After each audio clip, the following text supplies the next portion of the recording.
anak-anakmu, urapi hambamu yang tidak menabur kebenaran firman-Mu. Saya percaya Tuhan, Kau bicara melalui hambamu, sehingga firman yang hambamu sampaikan ini boleh menjadi berkat, boleh menjadi tuntunan, boleh menjadi, oh Tuhan, pegangan hidup kami dalam menghadapi hari-hari ini ya Bapa. Saya percaya Tuhan, biar firman-Mu yang senantiasa menuntun setiap langkah kami, sehingga kami boleh layak di hadirat Engkau. Apa yang kami lakukan, apa yang kami perbuat, senantiasa turut apa yang Kau kehendaki. Ya Bapa, kami serahkan semua dalam kuasa tangan-Mu. Urapi kami semua, kami siap menerima berkat firman-Mu. Hanya di dalam nama Tuhan Yesus Kristus. Haleluya. Amin.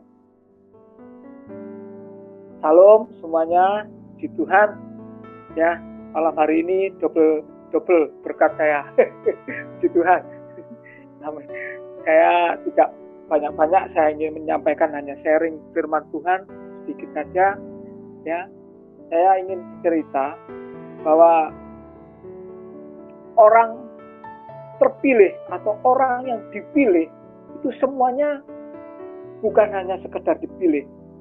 Pastilah orang yang memilih atau orang yang memilih mereka itu pasti mengerti kapasitas apapun, kemampuan atau kepandaian apapun yang ada di orang yang dipilih itu. Tentunya seperti itu ya. Dan saya rasa Tuhan pun memilih bangsa Israel dari sekian banyak bangsa-bangsa di bumi ini, itu pun bukan tanpa alasan. Bukan tanpa pemikiran, atau bukan tanpa Tuhan itu hanya asal memilih itu aja. Bukan. Pasti Tuhan punya alasan yang memang sungguh-sungguh Tuhan menunjuk bangsa Israel ini menjadi bangsa pilihan dari sekian banyak bangsa-bangsa yang ada di bumi ini. Ya. Bangsa Israel dipilih Tuhan, bukan hanya dipilih, tapi bangsa Israel ini juga mempunyai kewajiban, mempunyai tanggung jawab tentunya atas hubungan dia dengan Allah yang memilih bangsa ini menjadi umat pilihannya. Tentunya seperti itu ya. Sehingga turunlah tuntunan atau hukum-hukum seperti hukum Taurat pun ya, itu untuk menuntun bangsa Israel untuk lebih benar lagi dalam melakukan atau menjalankan kehidupan mereka atau bangsa mereka itu ke arah yang diinginkan Tuhan. Begitu juga kita anak-anak Tuhan, ya, anak-anak perjanjian, anak-anak yang dipilih Tuhan. Tentunya juga seperti itu. Bukan kita hanya dipilih, tapi kita juga punya kewajiban atas pilihan Allah, atas pilihan Tuhan terhadap kehidupan kita. Ya, oleh sebab itu, sebagai dasar, mari kita baca di dalam kitab Perjanjian Baru, Efesus 1,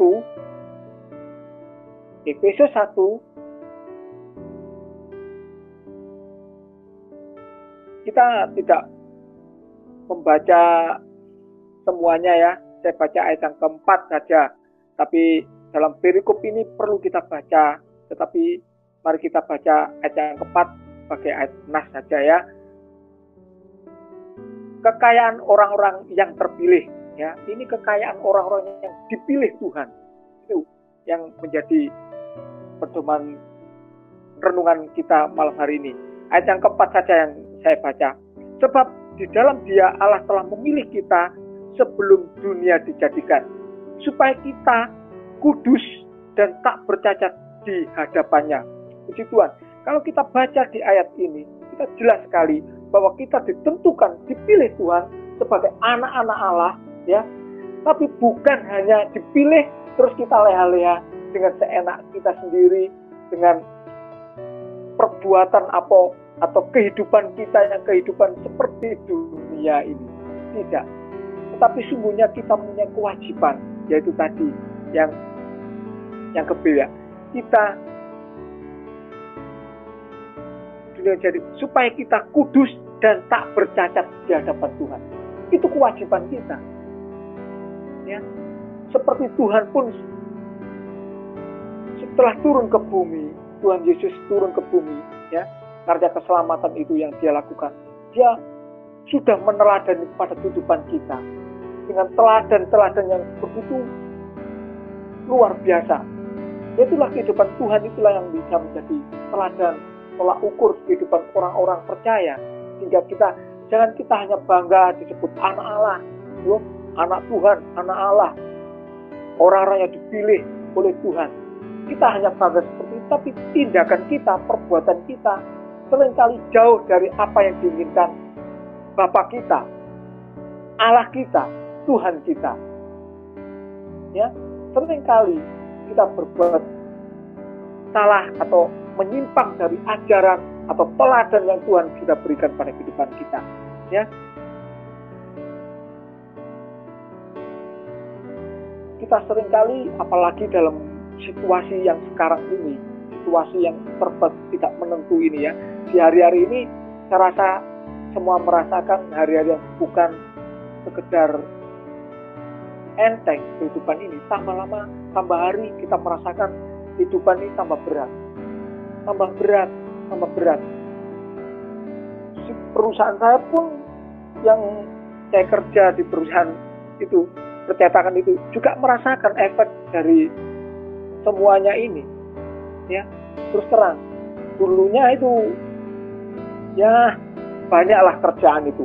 Sekarang hari-hari ini sering di kerjaan pun saya nganggur. Ya, cuman memang terus tetap kerja gitu aja. Tapi ya di kerjaan itu nggak ada kerjaan yang memang seperti dulu lagi, tidak seperti itu ya. Ala kata pokoknya kelihatan kerja gitu aja, memang nggak ada yang kerjakan. Ya. Efeknya memang besar, dan disitulah banyak orang melakukan hal-hal yang tidak dikehendaki Tuhan. Seringkali saya melihat pun anak-anak Tuhan pun mulai bimbang dengan keadaan-keadaan seperti ini. Sehingga dengan berbagai cara, halal atau haram kata seperti itu, pokoknya dapat uang, pokoknya dapat hasil. Seperti itu. Dengan cara-cara yang curang, dengan cara-cara yang tidak benar. Itu banyak sekali dilakukan. Mungkin terakhir saya membawakan firman di doa malam, saya beri tema kejujuran. Itu adalah salah satu sesungguhnya yang harus menjadi sikap atau sifat anak-anak Tuhan. Karena Tuhan pun sudah mengajarkan kita tentang kejujuran itu.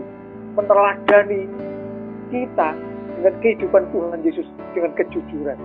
Ya. Itu yang sesungguhnya bisa diekspresikan dalam kehidupan anak Tuhan. Jangan hanya kita bangga, kita disebut anak Tuhan, kita bangga disebut anak Tuhan. Bangga dengan kata-kata anak-anak pilihan, anak-anak Allah, ya, seperti itu. Tapi tindakan kita tidak mencerminkan apa yang dikehendaki Tuhan. Ya. Dan sungguhnya kita itu sungguh luar biasa. Tuhan memilih kita harus bersyukur dan bersyukur, ya. Karena apa? Saya seringkali mendengar cerita teman-teman itu banyak sekali ngomong dari daerah asalnya dia merantau ke Surabaya, ya. Seringkali mereka pun pokoknya gini, aku tetap di tanah kampung. Nanti kalau saya sudah tua, saya ingin kembali ke kampung halaman. Seperti itu. Kalau kita dipilih Tuhan, ya, itu ya juga gitu. Kita bukan asal kita, bukan sebenarnya di dunia ini. Kita asal kita dari surga. Ya, asal kita dari surga. Orang-orang pilihan itu asalnya dari surga. Terus sebab itu, apakah kita tidak rindu untuk kembali ke surga sana? Apakah kita mau nyasar ke tempat yang lain? Ya, dengan tindakan, dengan kehidupan kita yang tidak benar, yang sungguhnya Tuhan sudah pilih kita untuk menjadi kudus, untuk menjadi benar di hadapan Tuhan, untuk menjaga kekudusan itu. Ya. Supaya apa? Supaya kita nanti bisa bersama-sama Tuhan kembali ke kampung halaman asal kita. Ya. Manusia di bumi pun seringkali ya seperti tadi, dia ingin walaupun sudah merantau kemana-mana. Mertua saya juga begitu. Dulu merantau di Irian, sudah enak-enak di Irian. Di sana apapun dia miliki. Bahkan di sana tahun masih di bawah itu di sana sudah mempunyai kendaraan bermotor lah, sudah punya mobil apa. Tetapi di hari tuanya itu loh, ya kok ingin kembali ke Jawa lagi. Walaupun di Jawa ini kerjaannya yang seperti di Irian sana, di sini nggak bisa jalan. Soalnya apa? Persaingan itu banyak. Kalau di Irian itu mungkin bikin roti atau bikin sayur dijual gitu sudah laku, laris di sana. Kalau di sini banyak orang bikin kue juga banyak, bikin sayur juga banyak, jualan sayur juga di sini bersaing, ya tidak berjalan. Tapi dia pun seperti itu, ingin pulang kembali ke tempat asal. Saya rasa semua anak-anak Tuhan pun ingin kembali ke tempat asal kita nanti jika kita sudah pulang ke sana. Jika kita sudah waktunya dipanggil Tuhan. Ya. Oleh sebab itu, biarlah kita jaga kekudusan ini. Kita ini anak-anak Tuhan ini bangga loh, dipilih menjadi anak-anak Tuhan. Karena apa? Tidak semuanya manusia, sesungguhnya semua manusia itu diberi peluang ya melalui karya keselamatan Tuhan Yesus, melalui pengorbanan Tuhan Yesus di kayu salib. Tapi mereka tidak mau menerima dengan karya keselamatan itu. Semuanya kita sudah, kalau tidak Tuhan Yesus tidak datang ke bumi dan mau mengorbankan dirinya di Golgota, apa sih artinya kita? Ya cuma hidup, setelah mati ya nanti kita nggak tahu larinya kemana. Ya. Walaupun hukum Taurat itu datang ke bumi untuk menuntun, ini loh hukum-hukum yang Tuhan berikan. Apakah kita bisa menjalani hukum Taurat itu? Umpama dari 10 hukum Taurat, kita 9 bisa melakukan, 1 tidak bisa melakukan, semuanya adalah batal. Tapi karena karya keselamatan itulah Tuhan memilih kita sungguh luar biasa. Kita bersyukur karena Tuhan sudah memilih kita menjadi anak-anaknya, menjadi umat pilihan Tuhan, sehingga kita boleh diampuni dosa. Memang kita melakukan kebenaran, melakukan apa yang dikehendaki Tuhan, itu tidak mudah. Memang tidak mudah. Kita masih punya daging. Daging ini lemah. Ya, daging ini kita lemah. Seringkali kita, ya, kedagingan kita itu yang menggoda. Ya. Tetapi roh kita itu yang dikuatkan oleh Roh Kudus, dipimpin oleh Roh Kudus. Biarlah kita percaya, biarlah Tuhan menguasai diri kita, sehingga kita mampu melewati. Memang tidak mudah. Tapi bersama Tuhan, bersama kekuatan penolong kita Roh Kudus, biarlah kita berjalan untuk melakukan keputusan itu. Ya. Sehingga kita pun boleh menjadi saksi bagi setiap orang sekitar kita.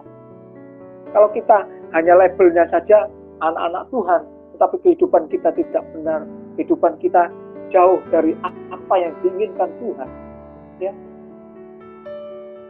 percuma. Kita punya label anak Tuhan kok perbuatannya atau tindakannya, kelakuannya seperti itu tidak benar, tidak seturut apa yang kehendaki Tuhan. Saya pun bicara ini bukan saya ini sudah benar, saya ini sudah baik, saya ini sudah enggak, sama saja. Saya juga jatuh bangun, seringkali saya juga melakukan kesalahan-kesalahan. Tetapi kalau saya percaya, kalau kita mau mengaku salah, mengaku dosa di hadapan Tuhan, Tuhan pasti mengampuni kita. Ya, seperti tertulis di dalam, mari kita baca di dalam 1 Yohanes 1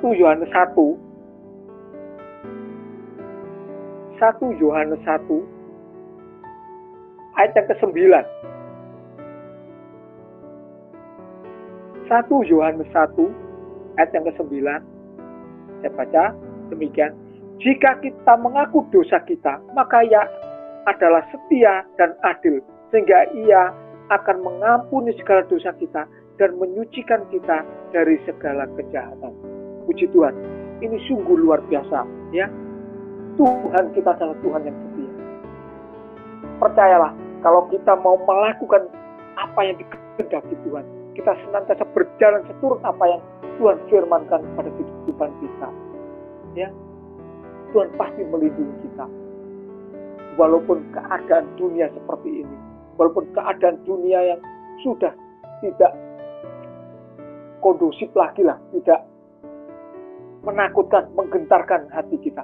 Tapi kalau kita melekat pada Tuhan, kalau kita mau senantiasa berjalan seturut firman Tuhan, saya percaya Tuhan akan menjaga kita seperti biji mata Tuhan.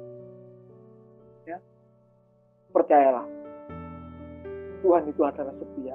Kalau Dia sudah berjanji, Dia pasti menepati janji pada kehidupan kita. Puji Tuhan.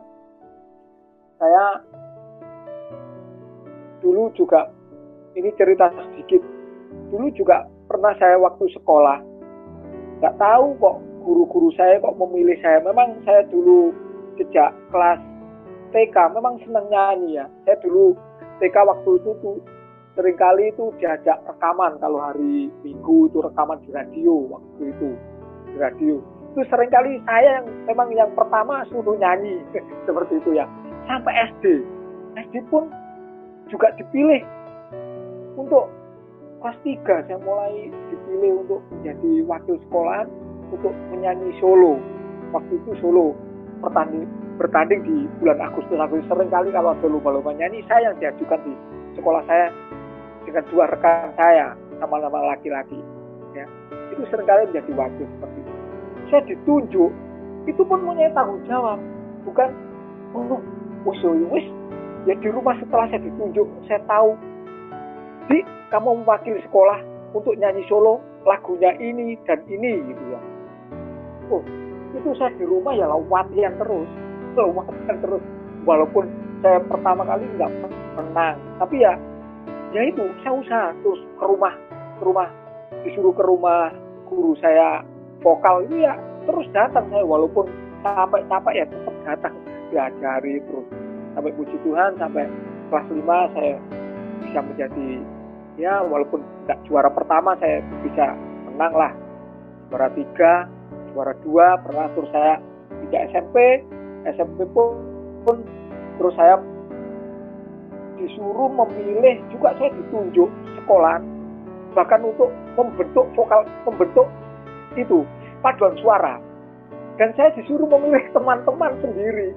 Nah, saya itu gimana bingung, tapi ya sebagai saya ditunjuk, otomatis saya dipilih, cuma saya merasa tanggung jawab ya itu, cari temanmu yang bisa nyanyi, yang kamu anggap bisa nyanyi lah, seperti itu. Ya saya milih ya, saya tahu ya di kur kaum muda remaja di gereja yang kebanyakan anak Tuhan sendiri, yang teman-teman saya di gereja yang satu sekolahan dengan saya, walaupun saya kelas 1, saya milih kakak-kakak kelas saya yang sama-sama di gereja juga ikut paduan suara, saya pilih semua mereka. Terus saya tambahi teman-teman saya yang sebagian memang saya sudah tahu, mereka pun di SD-nya dulu juga pernah ikut lomba-lomba seperti itu, saya ambil semua. Dan puji Tuhan, saya kelas 1 SMP saya membentuk kur itu juara 1 di Mojagung, di Jombang saya mendapat juara 3. Terus kelas 2 sampai berlanjut sampai SMA seperti itu ya. Jadi orang yang dipilih, saya tunjukkan seperti ini, orang yang dipilih itu sesungguhnya bukan hanya dipilih saja terus selesai, tidak. Pasti kita punya tanggung jawab, karena pemilihan orang-orang seperti presiden pun dipilih, dia pun harus punya tanggung jawab menjadi presiden. Seperti itu. Menteri pun ditunjuk presiden untuk menjadi menteri, dan dia harus bertanggung jawab di bidang menterinya itu. Seperti itu. Dan kita pun sudah dipilih Tuhan untuk menjadi anak-anak Tuhan, untuk menjadi orang percaya, yang kita punya tanggung jawab. Tanggung jawab apa? Yaitu tadi, kita menjaga kekudusan, kebenaran yang Tuhan berikan pada kehidupan kita. Teladan-teladan yang Tuhan sudah tunjukkan pada kehidupan kita melalui firman-firman. Mari kita lakukan. jangan karena keadaan ini seperti ini kita melakukan hal-hal yang tidak benar. Ya, seringkali kita tergoda dengan keadaan. Pak, wong saiki angel koyo ngene, Pak. Yo opo? Wong jujur ae golek. Wong sing rada curang angel apa meneh jujur ya tambah gak oleh apa-apa. Seperti itu, kadang seperti itu. Tapi biarlah kita tunjukkan. Saya percaya kalau kita mau melakukan apa yang kehendaki Tuhan, Tuhan pastilah memelihara kita. Tuhan pasti menjaga kita. Ya memang saya pun tetap kemarin dulu juga saya kirim masih kekerian tuh, besok ini juga mau kekerian sama sepanjang. Ya tetap memang bukan saya gini ya, keadaan memang seperti ini, memang keadaan memang seperti ini. Ya, COVID ini seperti ini memang. Bukan saya nggak percaya, tapi saya juga nggak takut gitu loh. Maksud saya itu bukan nggak percaya, ada, memang ada penyakit ini ada. Siapa ngomong nggak ada. Cuma saya nggak takut. Cuma ya tetap saya pakai protokoler itu tadi. Kalau pakai masker ya saya tetap pakai masker. Kalau cuci tangan tetap cuci tangan. Saya jaga diri kita sendiri. Asalkan jangan terlalu takut dengan keadaan bumi, dengan keadaan sekitar kita yang memang mencekam. Ya, kita tetap ya memang kesehatan harus menjaga siapa lagi kalau bukan kita sendiri. Kesehatan kita loh, siapa yang menjaga kalau bukan kita sendiri. Ya tetap memang masker saya pakai. Saya keluar rumah pun di sini mau keluar ya memang pakai masker. Saya pakai masker. Mau masuk rumah, saya cuci tangan, cuci kaki. Kadang sama kalau di rumah ya sama cuci muka sekalian. Iya tetap. Tapi saya bukannya saya nggak percaya, tapi saya juga nggak takut. Kalau memang jalan Tuhan saya dipanggil melalui COVID ya sudah, selesai ya sudah. Ya gitu aja. Saya nggak terlalu nanya, puji Tuhan. Biarlah melalui firman Tuhan, karena kita orang yang dipilih Tuhan, pastilah kita dilindungi Tuhan. Pastilah Tuhan menjaga kita. Asalkan apa? Asalkan kita turut apa yang Tuhan kehendaki dalam kehidupan kita. Kita menjalankan firman Tuhan, kita tetap menjaga. Memang tidak mudah. Saya akui tidak mudah untuk melakukan apa yang Tuhan kehendaki. Tapi ini proses dalam kehidupan kita. Ya, apakah kita tetap hidup di kehidupan kita yang lama, bukan hidup yang baru? Ya. Saya sudah cerita banyak sekali, saksi banyak sekali. Seringkali saya saksi, saya ini bukan orang-orang baik-baik. Saya ini bukan orang baik-baik sesungguhnya. Ya, sungguh saya ini bukan orang baik-baik. Nama saya di Jombang dan di Mojokerto itu jelek dulu waktu muda. Itu jelek. Ya, tetapi puji Tuhan saya sedikit demi sedikit dituntun Tuhan. Saya mau merubah kehidupan saya. Saya berusaha. Apa mudah Pak Didi? Yo tidak. Hilangi rokok saja itu saya susah sekali. Sungguh, ini puji Tuhan, saya sudah hampir 7 atau 8 tahun ini saya tidak menyentuh rokok sama sekali. Ya. Itu apa? Mudah Pak? Loh, nggak mudah. Saya melihat orang merokok, saya itu melihat saja, itu kepuingin ya, itu setengah mati. Loh iya, itu menahan diri itu. Waduh, iya sungguh. Itu apa? Nggak proses Pak. Proses. Ya. Biar kita juga maulah jadi proses Tuhan melalui firman Tuhan. Puji Tuhan. Saya tidak panjang lebarkan. Nanti terlalu malam juga nggak enak. Puji Tuhan. Ya. Sekian firman Tuhan. Biar firman Tuhan yang pendek dan singkat ini dan sederhana ini boleh mengingatkan kita dalam hari-hari menjalani hari-hari yang seperti ini. Ya. Tetaplah kita kuat dalam melakukan firman Tuhan dan menjalankan apa yang Tuhan kehendaki dalam kehidupan kita. Memang susah, memang sulit. Saya dan percaya jika kita dekat dengan Tuhan, Tuhan pasti memberi kekuatan pada kehidupan kita. Amin. Puji Tuhan. Saya serahkan pada Pak Yohanes.